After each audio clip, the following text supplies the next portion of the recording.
Thank you so much for inviting me to speak today on the role of rimegepant in the acute treatment of migraine. This is an overview of what we'll be talking about. We'll first be talking briefly about the role of CGRP and gepants in migraine in general. We'll then be talking about the design of the rimegepant clinical trials program, the results of that program with an emphasis on the orally dissolvable tablet formulation. And then I'll close with some comments on safety, tolerability, and long-term safety of rimegepant. As you're all aware, there are unmet needs in the acute treatment of migraine. For one thing, not everyone has an adequate response to currently available therapies, and the triptans were certainly a breakthrough in migraine therapeutics. Up to 55% of people don't have sufficient relief with available treatments. Not everyone can tolerate triptans and the other standard current treatments. One of the problems with triptans in particular is recurrence, and depending on the drug, between 17 and 40% of people take a triptan, have their headache relieved, and then the headache returns.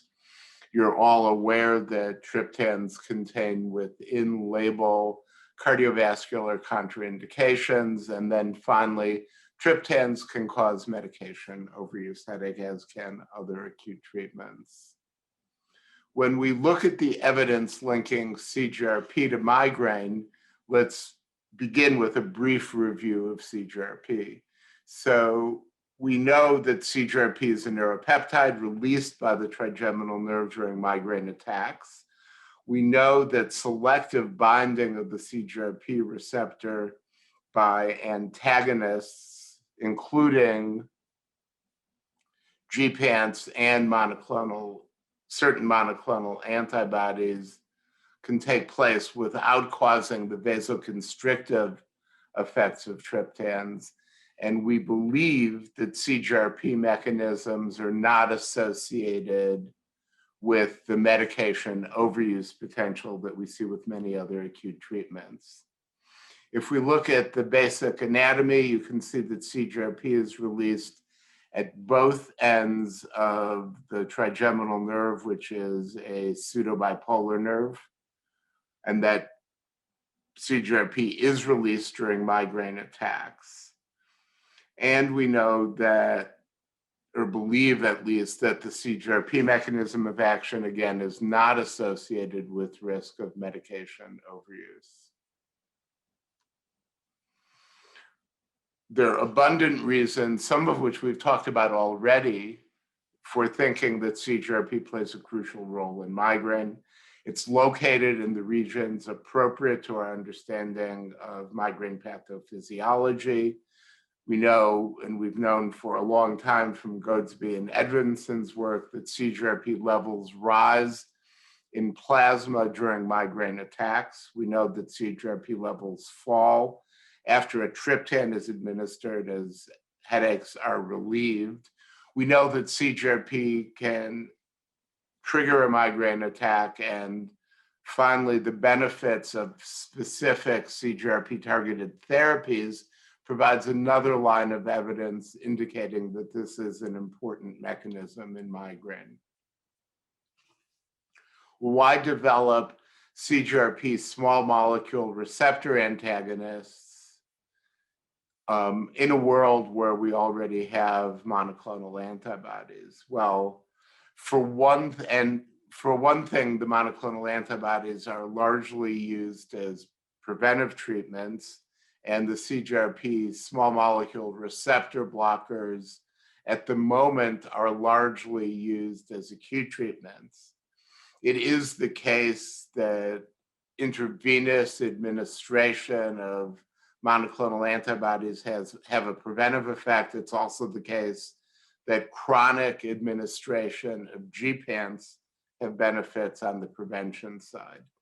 In the context of acute treatment, of course, gepants provide a mechanism completely distinct from the mechanism of triptans. And based on that, we might hope that they'll be useful in triptan non-responders.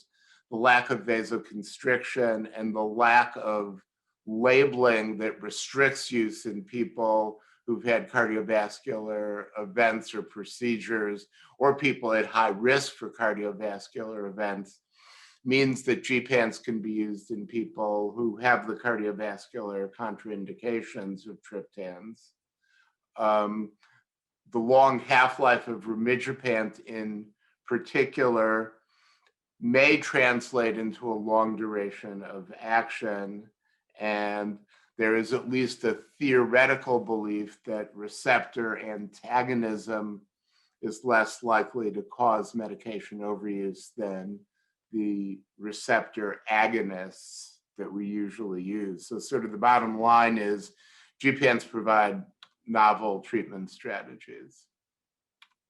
In terms of the clinical trials program, there are two major published papers on acute treatment of migraine, one that appeared in the New England Journal of Medicine that evaluated a tablet, the other that was published in Lancet that focused on an orally dissolvable tablet.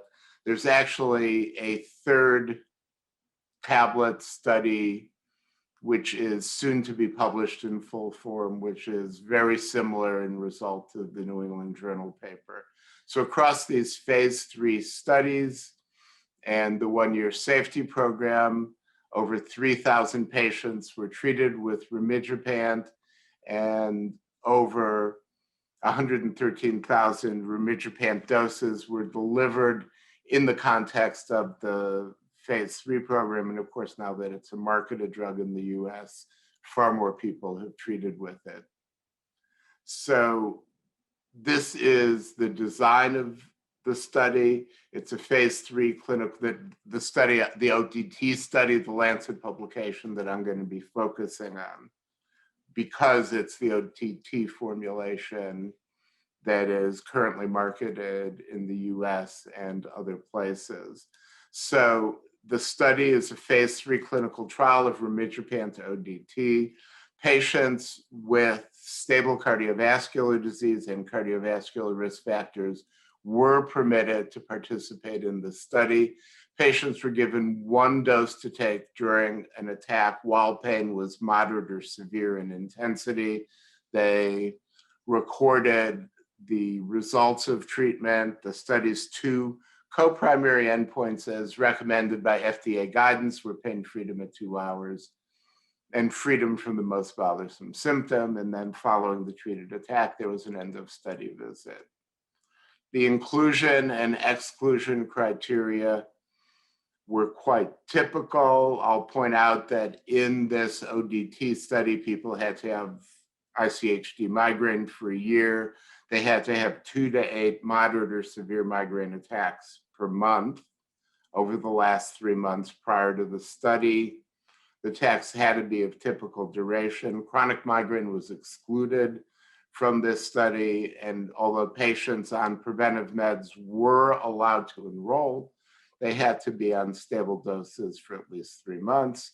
People were excluded if they had a medical condition that might interfere with the assessment of safety or efficacy, and they were excluded if they had other neurologic disorders, uncontrolled hypertension, uncontrolled diabetes, or unstable or recently diagnosed cardiovascular disease. So this is the way the pain assessment worked. I'm sure most of you are familiar with it. At baseline, people rated their pain on a 4-point scale as none, mild, moderate, or severe. In order to treat attacks, they had to report moderate or severe pain. Then following treatment at 2 hours, they rated pain again, and at other time points as well. The way most bothersome symptom works is that at the time of treatment, before taking treatment, patients were asked to designate which of these symptoms, nausea, phonophobia, or photophobia, was most bothersome.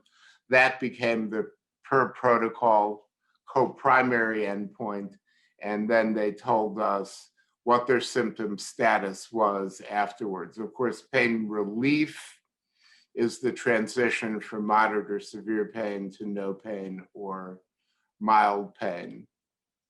2 hours later, and pain freedom means the pain goes from moderate or severe pain to no pain at all. So the baseline characteristics of this study were quite typical: mean age 40, 85% of participants were women. The mean duration of untreated attacks was 29 hours. The historically designated most bothersome symptom had photophobia first, nausea second, and phonophobia third. And this is the pattern that we typically see in acute treatment trials that use most bothersome symptom. 14% were on a concurrent preventive med. A third had discontinued one or more triptans, and 28% were using a triptan at the time of study enrollment. So this was a population where the majority of people had triptan experience.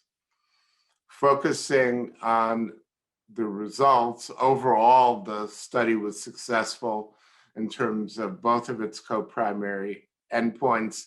And in fact, here, the 303 study is the ODT formulation.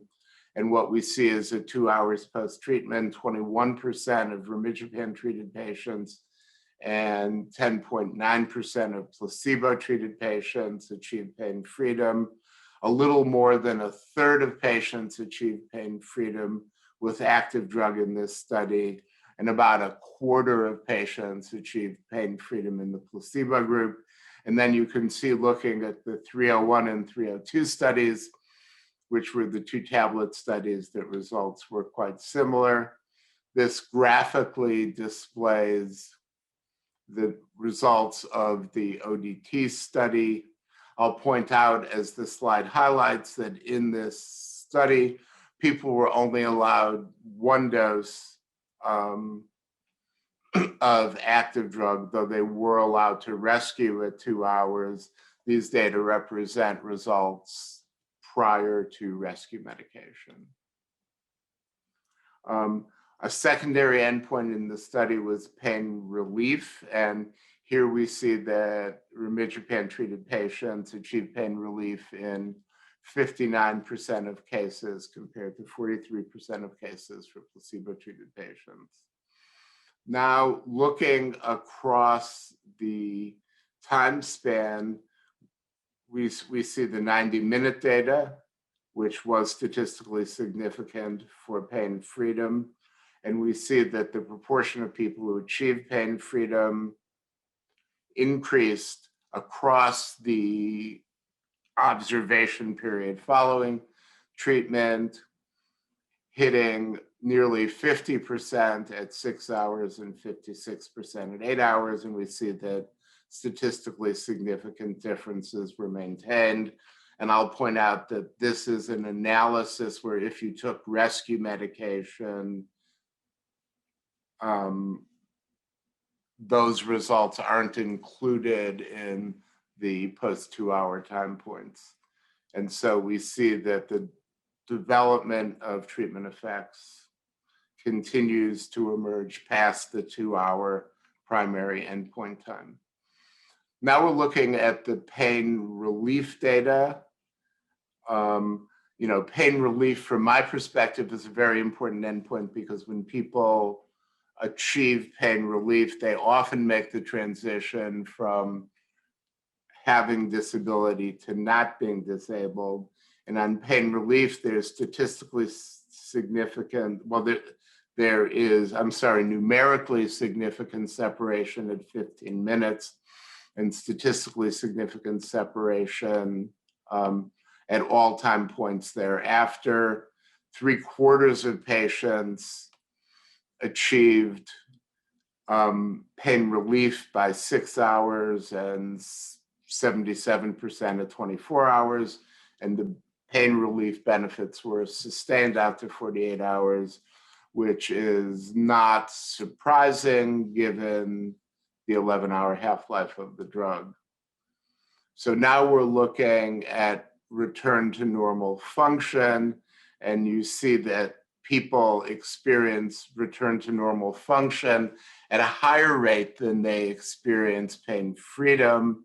And that, again, is why I think the pain relief endpoint, though not a primary endpoint, is highly clinically informative. And so you see at 2 hours, 38% of people were able to work and function normally, and that differences were on restoration of function became statistically significant at 1 hour, and again, that benefits were sustained through 48 hours. Now here we're looking at the Kaplan-Meier curves that tell us about use of rescue medication. The green line represents placebo, the blue line rimidropant, and you see rates of rescue medication were quite low in rimidropant-treated patients. Less than 15% took rescue medication over 24 hours, and that rescue rates were substantially higher in the placebo-treated patients. So again, because the study design didn't allow redosing with rimidropant, we're looking at the efficacy that was achieved with a single dose of the orally dissolvable tablet. And 86% of patients who treated with rimidropant didn't use a rescue medication over 24 hours. This next slide summarizes results across a broad range of the 21 consecutively tested hierarchical endpoints. And on this sort of plot, the points represent the difference between Nurtec response and placebo response. And if the confidence intervals don't include 0, that means the result is statistically significant. So here again, you see that on a broad array of endpoints, looking at function, looking at time points past 2 hours, that the ODT product achieves statistical significance. And I'll point out, when you do this sort of hierarchical analysis, the way it works is you specify the order in which you're going to test your endpoints. And as long as you keep achieving statistical significance, you get to keep testing. And once you fail to separate from placebo, then any statistical test you do is nominal. And the purpose of this is to guard against capitalizing on chance. But in the case of this study, with 21 consecutive endpoints being positive, that is not a result attributable to chance. So this summarizes the efficacy result with pain relief that was statistically significant at 60 minutes, return to normal function significant at 60 minutes, and pain freedom and freedom from most bothersome symptom statistically significant at 90 minutes. This slide also illustrates separation on the per protocol primary endpoints and demonstrate that benefits, once achieved, were sustained for 24 and 48 hours. So in terms of safety and tolerability, rimidropant was very well tolerated. The most common adverse event in the placebo-controlled trial was nausea. That occurred in 2% of rimidropant-treated patients and 0.4% of placebo-treated patients. Safety and tolerability profiles were maintained in a subsequent long-term open-label study where patients took rimidropant over 52 weeks. So this is more detail on the safety profile. We've talked about nausea already. The next most common adverse event were urinary tract infections. There were no treatment-related increases in transaminase levels above 3 times the upper limit of normal. One rimegepant-treated patient and one placebo-treated patient did have transaminase elevations that exceeded that threshold, but neither was assessed by the principal investigator to be related to study medication, and no subject experienced a doubling of bilirubin. So the safety profile was quite clean, as is summarized on this slide. So a summary of the profile is that this study shows that rimegepant was effective on its co-primary endpoints and on multiple other endpoints, that it demonstrated a sustained effect in the acute treatment of migraine as well. The ODT formulation is certainly convenient for people to take. My impression clinically is that people like it, that the benefits are durable, and that the drug was well tolerated. In terms of the long-term safety studies, there's a screening and baseline phase, and then people were provided with rimegepant for up to a year. They were provided with enough medication so that they could take it every day, though based on the actual pattern of use in the study, the label says that safety for treating more than 15 migraines in a 30-day period hasn't been established. There's subsequently been studies that show that rimegepant, when taken every other day, is beneficial in the preventive treatment of migraine. In those studies, there was no safety signal either. So in the long-term safety study, there were nearly 1,800 subjects exposed to more than 111,000 doses for up to 52 weeks. Only 2.7% of subjects discontinued treatment due to an adverse event, and the favorable safety profile was maintained throughout this long-term safety study. So here we're summarizing overall adverse events from the long-term safety study. And what we see is that overall adverse event rates were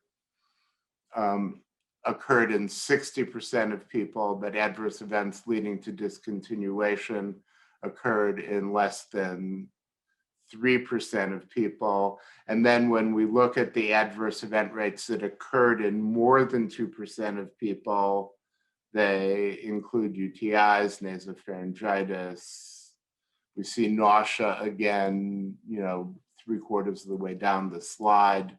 We see dizziness at low rates in the